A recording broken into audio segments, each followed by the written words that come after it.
Nagdaan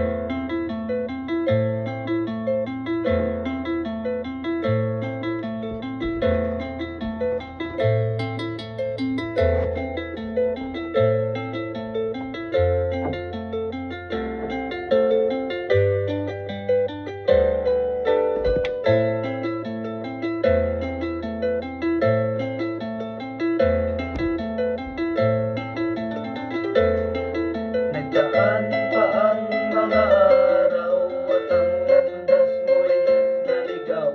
Ikaw ay nalulong sa masamang bisyo.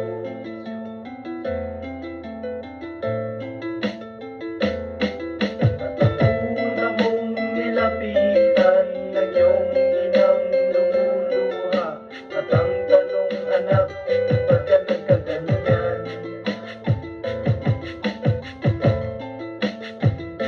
Pagsisisiyan sa isip mo, nalaman mo ika'y nagkamali.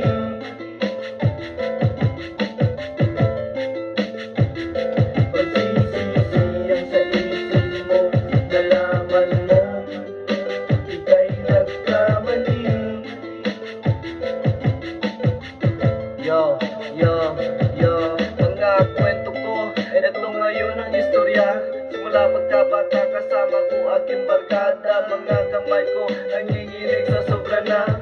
Hawak ko na puti, bato at rider pa. Pagkatapos ako'y naka-standby sa harap ng bahay. Lumalaki aking mga mata habang ako'y kinakausap aking magulang. Sabihan at ba't ka nagkakaganyan? Tuhanan na nagpupumapata habang ako'y kinakausap. Ako'y nagsisi, nakinig sa nanay, pero mahirap talaga umiwas sa ganitong sitwasyon. Pangarap ko hindi natupad, hindi ko man lang naranasan magkaroon ng degree. Nanay ko, nakita niya ang grado ko, walang effort. Sabi niya, pangarap niya para sa akin magkaroon ng degree, pero isulit ako hindi nag-graduate. Patawarin niyo sana ako kahit na ako hindi matino. Alam ko nagsisi kayo sa gago niyong anak.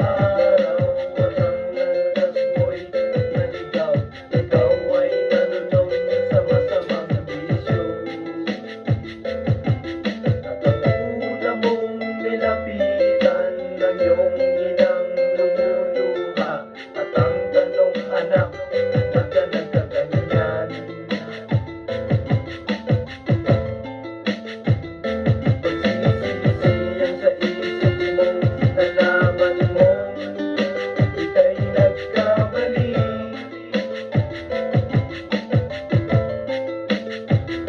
Pagsisisiyan sa isip mo, nalaman mo ika'y nagkamali.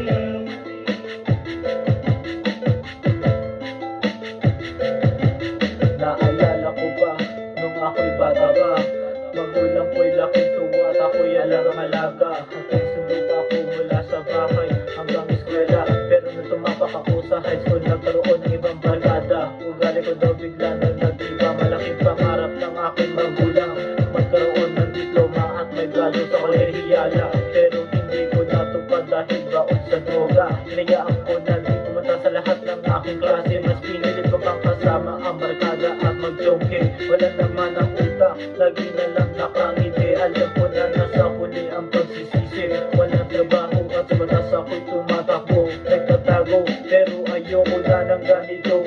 Subukan ibalik ang panahon at ibago. Ngayong iniisip ang nakaraan habang nasa loob ng preso. Ngayong araw pinagbiglang gumamit ng telepono.